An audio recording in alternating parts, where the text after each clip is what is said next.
네, 안녕하십니까.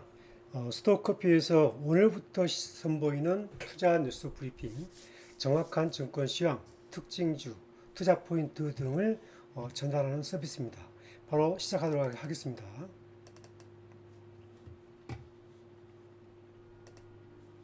네, 오늘 하루 동안 외국인이 코스피에서 1조 4천억을 순매수했습니다. 기관은 7,800억을 순매도했습니다. 하이닉스가 오늘 하루 급등락 흐름을 보였습니다. 최고가 23만 3천원, 그리고 저점은 23만 1,500원, 종가는 23만 3천원입니다. 잠시 뒤 흐름 알아봅니다. 반면에 삼성전자는 이틀째 강했습니다. 8만 전자 안착했을까요? 잠시 뒤 흐름 알아보겠습니다. 자원주 포스코 인터내셔널 오늘도 급등락 흐름을 보였습니다. 종가는 6,200원, 고가는 6,700원이었습니다. 2차전지 관련주가 모처럼 크게 상승했습니다. 삼성 SDI, LG 에너지 솔루션 모두 강세 흐름을 보였는데요. 그 이유 알아보겠습니다. 오늘 카페24가 특징주로 상한가로 마감했습니다. 거래량 800만 주가 넘었고 어떤 이유로 상승했는지 자세히 알아보도록 하겠습니다. 네, 지금 여러분 보시고 계신 내용이 지금 코스피가 오늘 33포인트 올라서 2797포인트, 그리고 코스닥은 861로 마감했습니다. 코스피 시장에서 외국인이 2705억 순매수했고요. 기관은 5495억 순매수였습니다. 하지만 선물 시장에서 외국인은 1조 4600억 정도를 순매수했고요. 기관은 한 9천억 정도 순매도를 했거든요. 이렇게 지금 시장은 여전히 외국인이 중심이 되어서 현물과 선물로 쥐락펴락하면서 시장을 끌고 가고 있습니다. 따라서 변동성이 아주 큰 시장이라는 거 말씀을 드리겠습니다. 자, 오늘 하이닉스가 장중에 급변동을 보였어요. 오늘 종가는 23만 3,500원이었고요. 고가는 23만 3천원까지 갔습니다. 그런데 결국은 하락은 마이너스 1,000원이었거든요. 이렇게 그 만원 정도가 이렇게 고가에서 빠져버리게 되면 상당히 불안을 느낄 수밖에 없습니다. 외국인은 오늘 하루 마이너스 51만 주를 보였습니다. 기관은 마이너스 15,000주를 보였고요. 하지만 그 외국인들이 오늘 51만 주를 이익 실현을 했지만 작년 6월 27일부터 오늘 현재까지 외국인들이 2,948만 주를 순매수했습니다. 기관은 920만 주 순매도했고요. 개인은 2,028만 주 순매도했습니다. 따라서 작년 6월부터 거의 1년간 거의 약 1년에 걸쳐서 외국인이 약 3천만 주가량을 순매수를 해서 역시 상승의 동력은 외국인이었다 그렇게 볼 수 있습니다. 잠깐 기술적 지표 한번 볼까요? 예, 지금 얘가 있는 부분은 여기는 여기는 이른바 이제 월봉 차트입니다. 월봉 차트. 그리고 여기는 주봉 차트. 그리고 여기는 일봉 차트인데 오늘 좀 장대 음봉은 아니지만 긴 윗꼬리를 이렇게 쭉 내는 모습이 나왔어요. 이렇게 긴 윗꼬리를 내는 흐름은 상당 부분 외국인들이 이득 실현을 했다. 약 51만 주 정도 이득 실현을 했죠. 따라서 단기의 흐름으로 봐서는 내일 충분한 거래량이 동반되지 않거나 미국 증시, 엔비디아 등등의 미국 증시 빅테크 기업들의 영향을 받을 수밖에 없는 지금 흐름을 보이고 있다. 여기까지 보여드리고요. 향후에 따라서 시장은 거래량 그리고 나스닥 그다음에 엔비디아 흐름이 매우 중요한 투자 지표가 될 것 같다는 말씀을 드리겠습니다. 자, 반면에 오늘 삼성전자는 오늘 8만 전자에 안착하는 모습이에요. 오늘 8만 1,200원입니다. 플러스 1,400원이었고요. 오늘도 외국인이 292만 주 순매수했어요. 그 다음에 기관이 382만 주 순매수했는데 기관이 모처럼 382만 주를 순매수했어요. 역시 삼성전자도 1년간의 통계를 한번 내봤더니 지금 보시는 것처럼 1년 동안 삼성전자도 외국인들이 이렇게 1억 5,400만 주를 샀어요. 외국인이 1억 5,400만 주. 이게 지금 장난 아니잖아요. 외국인이 1억 5,400만 주를 샀고 기관이 3,792만 주를 팔았고 그 다음에 개인이 1억 1,600만 주를 순 매도했습니다. 따라서 역시 삼성전자가 1년간 외국인들이 1억 5,400만 주 순 매수한 가격이 10조가 넘습니다. 10조. 역시 외국인들이 이렇게 강하게 매수했기 때문에 쉽게 빅테크 기업의 흐름이 올해 하반기까지 갈 수밖에 없다. 그렇게 볼 수밖에 없고요. 특히 삼성전자가 올 상반기, 올 1분기 영업이익률이 약 9% 전후돼요. 그런데 올 하반기에는 15% 중반까지 영업이익률이 올라가요. 따라서 외국인들, 특히 기관 투자자들이 삼성전자를 버리는 카드가 아니라 여전히 적극적으로 다음 주도주로 생각하고 있는 게 아닌가, 그런 흐름이 나타나고 있습니다. 차트 잠깐 보시겠습니다. 차트를 보시면 역시 삼성전자, 이게 지금 그 월봉 차트예요. 월봉 차트. 이게 월봉 차트인데 삼성전자는 하이닉스에 비해서 이렇게 많이 오르지 않았어요. 지금 보게 되면 아직 올해 들어서 4월 달에 고점을 돌파하지 못했어요. 그런 흐름으로 보게 되면 삼성전자의 역시 그 외국인 수급 1억 5천만 주 이상 수급 매수는 아마 다음 주도주로서 삼성전자를 선택한 게 아닌가, 그렇게 보고 있고요. 지금 주봉 차트도 보세요. 주봉 차트 보시면 완만하게 상승 흐름을 보여서 이전 주도주 하이닉스와는 좀 다른 흐름을 보이고 있습니다.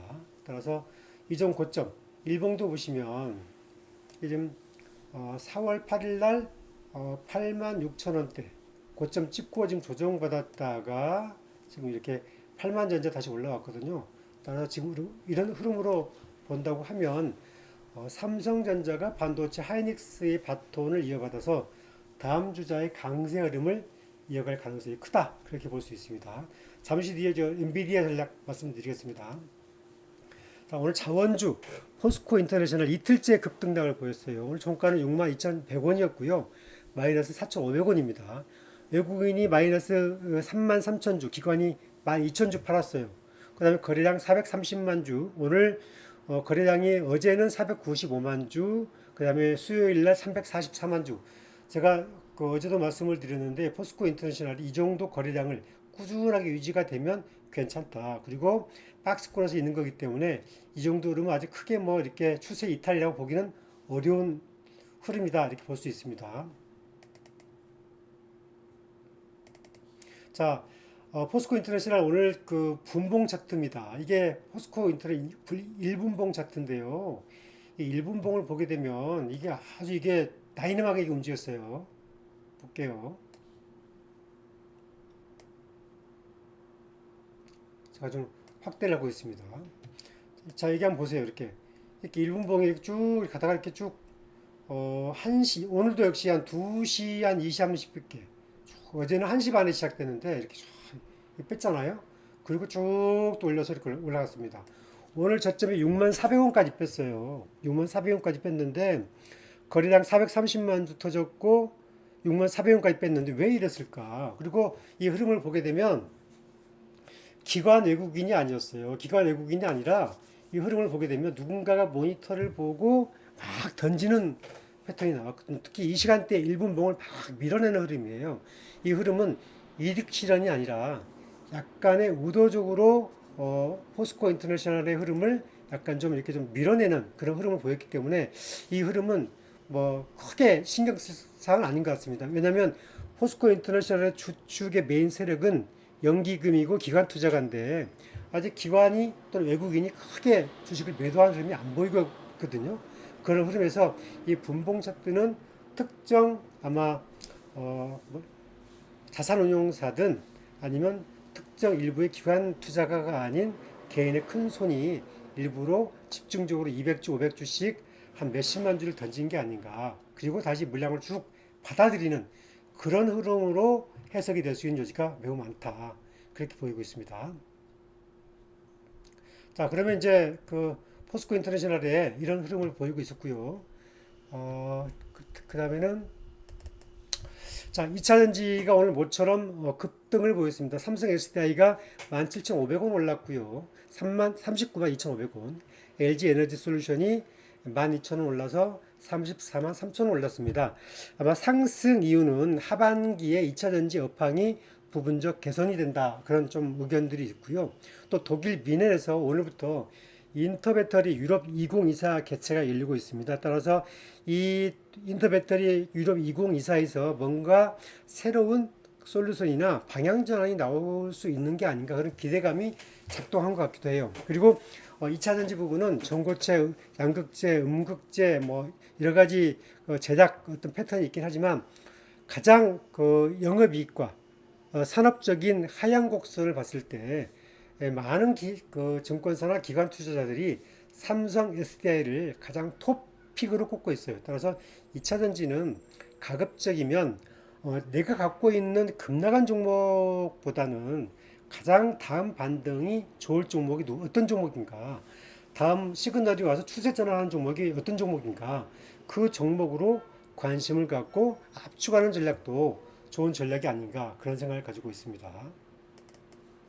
자, 오늘 특징주 잠깐 설명드릴게요. 오늘 카페24 코스닥 종목인데 카페24가 오늘 상한가로 마감을 했습니다. 그 상승 이유는 유튜브와의 쇼핑 스토어를 출시했다. 이 내용이 아마 큰 호재가 된 것 같아요. 아마 이전에는 쇼핑 스토어를 진행한다라는 내용이 나왔었는데 아마 그 다음에 이제 출시가 됐다. 이 소식이 나오자마자 강하게 상승이 되었고 오늘 종가는 37,350원이었고요. 상한가 잔량은 13만 9,502주였습니다. 13만 9,502주 두 주 흐름을 보였다. 그리고 거래량은 861만 주 흐름을 보였습니다. 거래량 861만 주 흐름입니다. 자, 잠깐 차트 한번 볼게요. 여러분 보시는 이 차트는 카페24의 일봉 차트입니다. 제가 좀 편하게 설명을 드리는데 지금 보시면 지금 상식적으로 생각을 해도 카페24가 이제 그 이전에 이렇게 쭉 일봉으로만 보면 이런 그 지지와 저항선이 있는데 일주일 전에 한번 돌파 구간이 있었는데 올랐다가 내렸다가 다시 이렇게 거래가 실리면서 이렇게 쭉 올라왔어요. 따라서 오늘 상한가 잔량을 붙인 걸로 봐서는 내일 아마 상한가 따라잡기를 통해서 강하게 아마 대량 거래가 터지고 아마 그런 기대 심리를 이용한 투자 전략들이 오늘 반영이 된 게 아닌가 이렇게 보고 있고요. 이 종목이 계속 간다는 보장은 없습니다. 왜냐하면 지금 시장이 테마가 빠르게 순환하고 있고 오늘 상한가 치면 내일은 강세 나타난 다음에 바로 한두 시간 다음에 이렇게 매물이 쏟아지는 장세 흐름을 보이고 있거든요. 따라서 이 카페24는 테마 순환 때문에 아마 그 내일까지 강세를 이어가기는 좀 버거운 모습이 나타날 수 있는데 아마 정고점을 돌파하는 흐름이 계속 보이고 있기 때문에 내일 흐름은 유심히 좀 잘 살펴보고 민첩한 투자자가 개인 전략을 잘 대응할 수 있다면 참고하시는 게 좋을 것 같습니다. 자, 그 다음에 미국 시장 살펴보겠습니다. 나스닥 신고가, 다우 강세 흐름이 계속 보이고 있어요. 왜 이렇게 흐름을 보이고 있을까요? 한번 볼게요. 여러분 보고 계시는 것은 다우 지수의 차트입니다. 지금 다우 지수 차트 보고 계시면 오늘 그 강세로 마감을 했지만 이전 대비 이렇게 쭉 보시면 지금 하락 포인트가 좀 많이 떨어졌어요. 떨어져 가지고 지금 이 박스권에서 사실상 기술적 기간 조정을 거치고 있어요. 다우는. 따라서 다우 지수는 이미 기간 조정을 거치고 있는 흐름을 보이고 있다는 점. 그 다음에 이제 나스닥이 강세를 보이고 있죠. 나스닥이 강세를 보이고 있고 나스닥은 뭐 사실상 전고점을 돌파를 해서 돌파 또 돌파 또 돌파 이런 흐름을 보이고 있잖아요. 그런데 나스닥도 지금 조금 버거운 흐름을 좀 보이고 있어요. 나스닥도 조금씩 버거운 흐름을 보이고 있다는 점에서 조금 조심해야 될 구간에 와 있다. 그런 말씀을 좀 드리고요.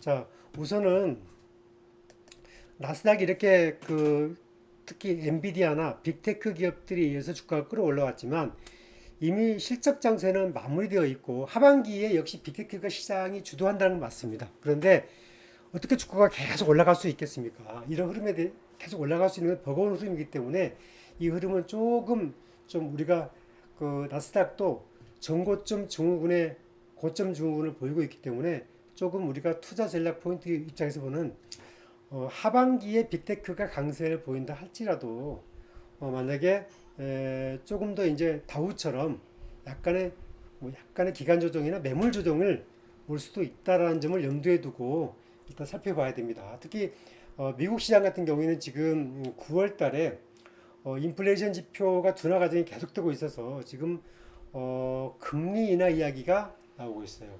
따라서 연준에서는 연방준비제도에서는 우리는 아직 올해 한 번밖에 금리를 인하하지 않을 거야라고 얘기를 하고 있어요. 그 한 번의 시기는 11월이냐, 12월이냐 이렇게 나오고 있는데 웰가에서는 이미 9월 달에 금리가 인하될 확률을 거의 한 69%까지 이렇게 쭉 지표가 좀 올라가 있습니다. 그리고 미국의 지금 국채 금리가 2년물이 4.71% 오늘 현재, 그 다음에 10년물이 4.22입니다. 따라서 10년물 같은 경우에는 4.5가 넘으면 좀 금융시장이 상당히 위태롭거든요. 역시 2년물은 4.9가 넘으면 주식시장에 압박을 가한다, 이런 흐름을 보이고 있어요. 따라서 채권 금리가 하락하게 되면 주식시장한테는 굉장히 좋은 흐름을 보이고 있어요. 따라서 채권 금리 하락 때문에 주식시장 여건도 좋고 다 좋지만 역시 나스닥 최고점에 따르는 전고점 증후공이 나타나고 있어서 매물 조정이 나올 수 있다. 이런 흐름에 따라서 이 점만 좀 참고하시면 되겠습니다. 자, 오늘 처음 선보였습니다. 스톡커피. 앞으로 매일 오늘 하루 시장, 그 다음에 미국 시장, 특징주, 그 다음에 대장주 흐름을 진단하는 전략을 계속 안내해 드리도록 하겠습니다. 그리고 제가 여러분들께 좋아요, 구독하기를 부탁드리고 있는데요. 여러분 꼭 좀 좋아요, 구독하기를 부탁드리겠습니다. 구독, 좋아요.